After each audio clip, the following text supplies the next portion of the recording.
Hai kawan-kawan. Kawan. Hai. Siapa nih? Hai. Hari ini kita nak buat apa? Hari ini kita nak bincang tentang bunyi-bunyi konsonan. Oh, Bunyi konsonan ada berapa kan kawan-kawan? Bunyi konsonan ada 5. Yaitu Pengawan, sisian, separuh boka, diftong, dan pinjaman. Oh. Okey. Okay. Encik ya. Sekejap, bukan ada 5. Satu lagi, konsonan sengawan. konsonan sengawan tu apa? Andrea. Okey. Konsonan sengawan ini adalah bunyi sengau. Terhasil apabila lelangit lembut diturunkan, membolehkan udara keluar melalui rongga hidung.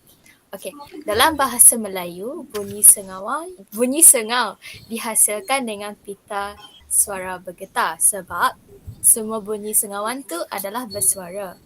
Okey, terdapat 4 bunyi konsonan sengawan iaitu M, N, NY dan NG. Lepas tu, cara nak bunyikan M tu, kan tadi M merupakan konsonan sengau dua bibir bersuara. Okey, cara menyebut M ialah bibir bawah dan bibir atas dirapatkan untuk membuat sekatan pada arus udara. Lepas tu, lelangit lembut dan anak tekak diturunkan untuk memberikan laluan arus pada paru-paru ke rongga hidung. Dan arus udara dari paru-paru masuk ke rongga mulut dan terus ke rongga hidung. Dan pita bersuara dirapatkan untuk membuat getaran. Arus udara pula dilepaskan perlahan-lahan. Contoh perkataan ialah macam, lumba dan padam. Seterusnya, cara hasil bunyi N iaitu N juga merupakan konsonan sengau gusi bersuara. Cara menyebut N ialah hujung lidah dinaikkan pada gusi ataupun gigi gusi untuk membuat sekatan arus udara. Lepas tu lelangit lembut dan anak tekak diturunkan untuk memberikan laluan arus udara dari paru-paru ke rongga hidung. Dan pita bersuara dirapatkan untuk membuat getaran. Okey, arus udara dari paru-paru melalui rongga mulut terus ke rongga hidung dan arus udara dilepaskan perlahan-lahan. Contoh perkataan ialah naga, tanah dan laman. Seterusnya kita akan beralih kepada konsonan sengawan NG. Okey. Konsonan sengawan NG ini merupakan konsonan sengau lelangit lembut bersuara. Cara menyembunyikan NG ialah belakang lidah dirapatkan ke lelangit lembut untuk membuat sekatan arus udara. Lelangit lembut dan anak tekak diturunkan untuk memberikan laluan arus udara yang keluar dari paru-paru masuk ke rongga hidung. Dan pita suara dirapatkan dan digetarkan. Arus udara dan paru-paru melalui rongga mulut dan terus ke rongga hidung. Arus udara yang tersekat oleh belakang lidah dan lelangit lembut dilepaskan perlahan-lahan. Contoh perkataan ialah ngilu, bingka dan lalang. Minta maaf. Dan seterusnya yang terakhir ialah NY. NY merupakan konsonan sengau gusi lelangit keras bersuara. Cara menyembunyikan NY ialah depan lidah dinaikkan ke lelangit keras untuk membuat sekatan arus udara. Dan lelangit lembut dan anak tekak diturunkan untuk memberikan laluan arus udara yang keluar dari paru-paru ke rongga hidung. Pita bersuara dirapatkan dan digetarkan. Arus udara dari paru-paru melalui rongga mulut dan terus ke rongga hidung. Udara yang tersekat oleh depan lidah dan langit keras dilepaskan perlahan-lahan. Contoh perkataan nyaris dan senyap. Itu sahaja untuk konsonan sengawang. Seterusnya, Terusnya konsonan apa? mana lagi? Kawan-kawan tahu tak konsonan separuh vokal? Tahu? Tahu. Tak tahu. Ya. Konsonan separuh vokal ni dia juga turut dikenali sebagai konsonan Tak tahu. gelunjuran. Konsonan separuh vokal ni dia juga turut dikenali sebagai konsonan gelunjuran, di mana ia terhasil tanpa sebarang gangguan arus udara dalam rongga mulut. Dan konsonan separuh vokal ini juga dihasilkan dengan meletakkan lidah pada kedudukan semasa mengeluarkan bunyi vokal. Bunyi vokal sempit sama ada vokal hadapan sempit ataupun belakang sempit.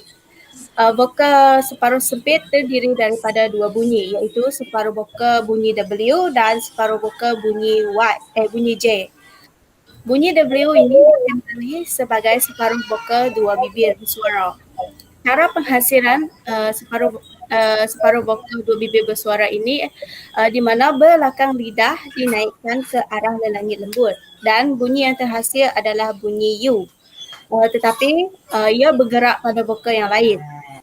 Seterusnya, belakang lidah kita pada mulanya dalam keadaan cara penghasilan vokal belakang sempit. Kemudian ia berlaku gelunjuran bagi menghasilkan vokal yang mengikutinya. Contoh perkataan bagi konsonan separuh vokal dua bibir bersuara ini adalah wajar, wilayah, jiwa dan bawang. Seterusnya adalah bunyi J, iaitu separuh vokal lelangit keras. Dalam penulisan, biasanya vokal separuh lelangit keras ini disebut sebagai Y, perkataan Y. Untuk menghasilkan bunyi tersebut, depan lidah kita dinaikkan ke arah lelangit keras, tetapi tidak mencecah ke lelangit keras kita. Dan depan lidah kita akan pada mulanya dalam keadaan cara penghasilan vokal depan sempit dan kemudian berlaku gelunjuran bagi menghasilkan vokal yang seterusnya.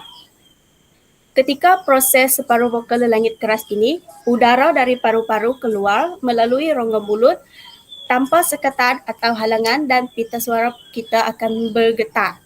Contoh dalam perkataan adalah yakin. Perkataan yakin itu jika dibunyikan dengan bunyi J akan menjadi jakin. Dan perkataan seterusnya ialah payah dan akan menjadi bunyi pajah apabila ia dibunyikan menjadi bunyi J. Itu saja daripada konsonan separuh vokal. Okey. Korang tahu tak apa itu konsonan sisian? Tak tahu. Tahu. Anissa boleh terangkan? Boleh. Tak tahu. Dalam bahasa Melayu hanya ada satu saja konsonan sisian, iaitu konsonan L. Konsonan L ni sisian gusi bersuara. Cara untuk hasilkan konsonan L ini adalah dengan menaikkan hujung lidah pada gigi. L. Maksudnya hujung lidah kita akan dinaikkan kepada gigi. Lepas tu, udara akan keluar melalui kedua-dua belah tepi lidah kita lah waktu penyebutan huruf L tu. Lepas tu, lelangit lembut dan anak tekak turut dinaikkan serta pita suara bergetar. Sebab itulah L merupakan sisian gusi bersuara. Antara contoh dalam perkataan ialah lurah, langit, untuk tengah-tengah pula malam, selar dan yang akhir tebal dan bantal. Okey, itu untuk konsonan sisian dalam bahasa Melayu lah. Seterusnya saya pula akan membincangkan tentang bunyi konsonan pinyaman. Seperti yang kita tahu, konsonan pinjaman bahasa Melayu ni digunakan terhadap kata-kata yang dipinjam daripada bahasa sumber. Okay. Seperti konsonan dalam pinjaman dalam bahasa Melayu ni, dia ada 8 yang 8 ni dia terdiri daripada konsonan geseran. Cara-caranya apabila kita nak membunyikan ni, pertama alat artikulasi ni seperti dia macam bibir dan lidah dirapatkan dengan daerah artikulasi yang tertentu. Lepas tu lelangit lembut terangkat rapat ke belakang di belakang rongga tekak. Lepas tu udara dikeluarkan dari paru-paru melalui rongga mulut dan dibiarkan bergeser keluar di daerah rapatan alat artikulasi dan daerah artikulasi tadi. Yang akhir sekali, pita suara ni akan digetarkan pada konsonan geseran bersuara, manakala pita suara tidak digetarkan pada konsonan geseran tidak bersuara. Saya memberi contoh bagi geseran bibir gigi tak bersuara iaitu untuk huruf konsonan F.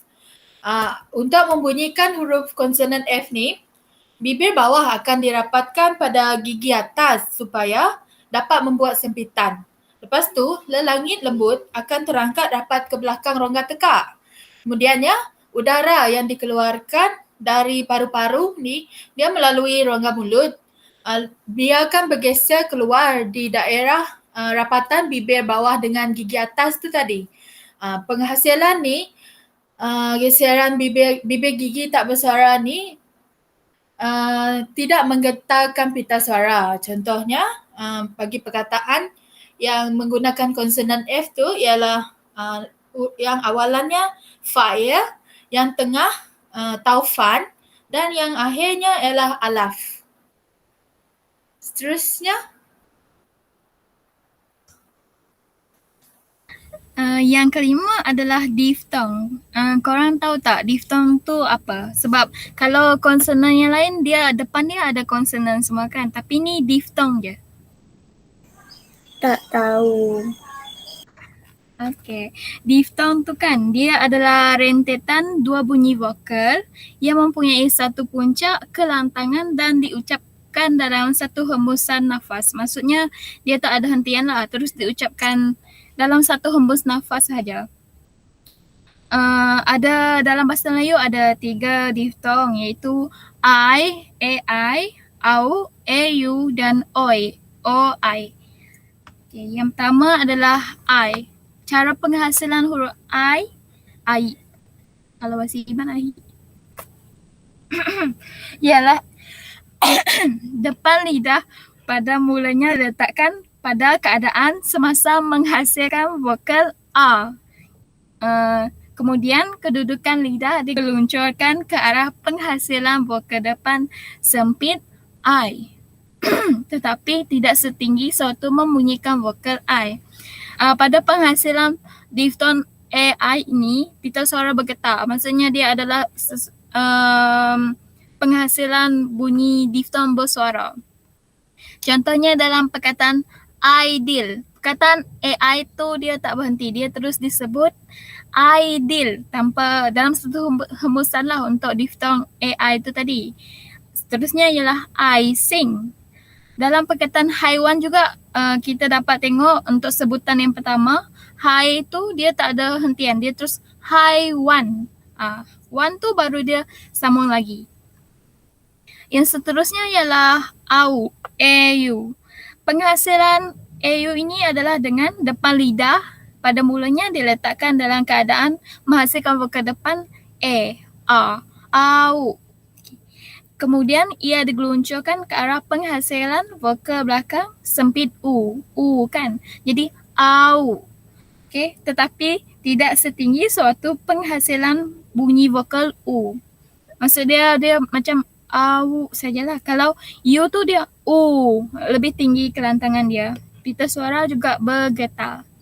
Contoh perkataan dia adalah aurat. Aurat tu dia dalam satu aurat dalam satu hembusan, lepas tu dia akan sambung kepada aurat. Rat tu ya. Dan yang terakhir adalah oi, oi. Cara penghasilan diftong oi ini adalah belakang lidah pada mulanya diletakkan dalam keadaan semasa menghasilkan vokal o. Kemudian lidah tu digeluncurkan kepada penghasilan vokal depan sempit iaitu I. Oi. Macam oi kan digeluncurkan untuk penghasilan vokal depan I. Vokal depan sempit. Pita suara juga bergetar. Contohnya kata seruan. Untuk contoh perkataan dia kata seru oi. Dia tak ada hentian tapi dia dihasilkan dalam satu hembusan saja. Untuk istilah sains pula oidium pun tak ada hentian juga kan. Oi tu perkataan oi tu mula dia sebut oi lepas tu dium. Oidium. Okay. Itulah antara tiga diftong dalam bahasa Melayu iaitu AI, AU dan OI. Okay. Korang faham tak? Faham, Alisa? Faham. Okay. Faham. Okay. Itu Kalau macam tu, maka tamatlah perbincangan kita berempat pada hari ini. Okay, saya nak buat pembetulan sikit sebab tadi kita ada cakap yang konsonan asli Melayu tu ada 5. Sebenarnya dia ada 7. ya, Iaitu letupan, letusan, geseran, getaran, sengawan, sisian dan separuh vokal. betul. Ya.